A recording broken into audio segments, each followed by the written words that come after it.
Start with the champion, Callum. I've never seen anyone so relaxed in such a mega fight since I've promoted boxing. From the moment this fight was discussed, from the moment that we were negotiating the fight, from even this week in the hotel, super relaxed. Is that because you're in a great frame of mind? You know you're ready. This is your moment. Yeah, it's just I'm a relaxed person anyway. I'm quite laid back, but I'm in the position I've always wanted to be ever since I was a little boy, and especially since turning professional. The goal was to always reach the very top, be involved in the biggest fights possible on the biggest stage for the biggest prizes. And I'm here now, so I've got to just enjoy it. There's no bigger fight possible for me. I finally got the fight I wanted, and I'm in a very good place mentally and physically. I feel really good, and I'm ready to perform. And I'm just excited. I can't get worked up or nervous or anything unless I'm in a position I've always wanted to be in.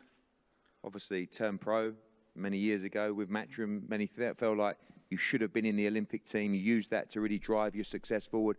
I think one thing that people haven't really picked up on in this fight is I don't think you've barely lost a round as a professional fighter. Obviously undefeated, but you know, obviously the fight against John Ryder was the fight. You did lose some rounds in that fight, but before that, against George Groves, against Hassan and Dam, you know, for the European Championship, against Rabras, against Rocky Fielding, a pretty straightforward career so far to this point. Yeah, definitely, and I think that's what.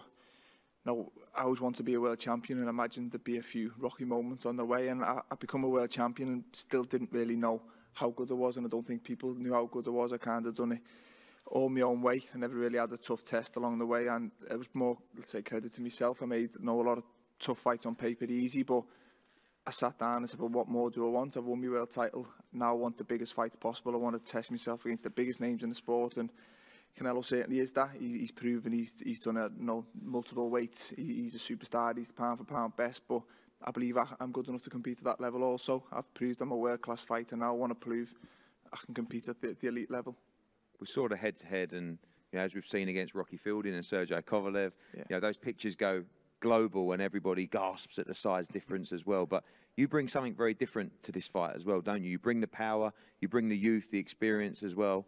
But obviously got to make this size difference play in this fight.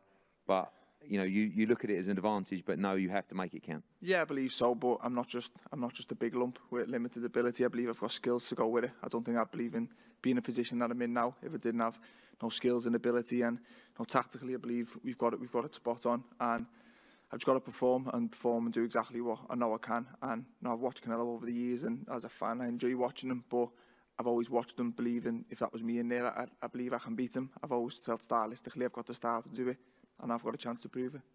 Said to Joe as well, obviously this is people talking about a great upset, if you like. To you, is it an upset? I mean, we know that you're #1 in the division, you deserve to be here, you deserve this opportunity, but you see this much more as a 50-50 fight than some of the bookmakers. Yeah, for me, obviously, listen, I like my chances in this fight. I wouldn't call for a fight that I believe I lose. I've been asking for this fight because I believe I win it.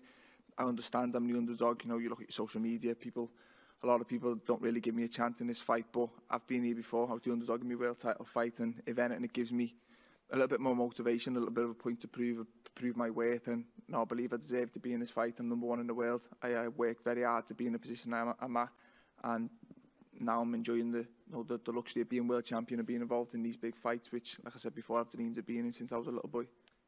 Obviously, you had that experience of boxing around the world. You made your debut in America a few years ago. You boxed in Saudi Arabia against George Groves. You boxed at Madison Square Garden against Hassan and Dam. You boxed in all the big arenas in the UK as well.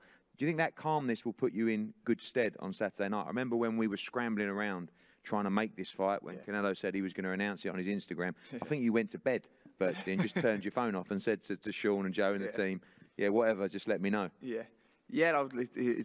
The negotiations were long and mentally draining, but I always just wanted this fight regardless of where it was in the world. I just wanted to be in the biggest fights possible, and this always was. The minute I knew he was going to campaign at 168, I knew I had to just keep winning and make sure the only fight that made the most sense was me, and I worked my way to #1 in the division, and I finally got that fight. But I'm not here to just be involved in a superstar fight. I'm here to win. I want to remain undefeated. I want to stay world champion.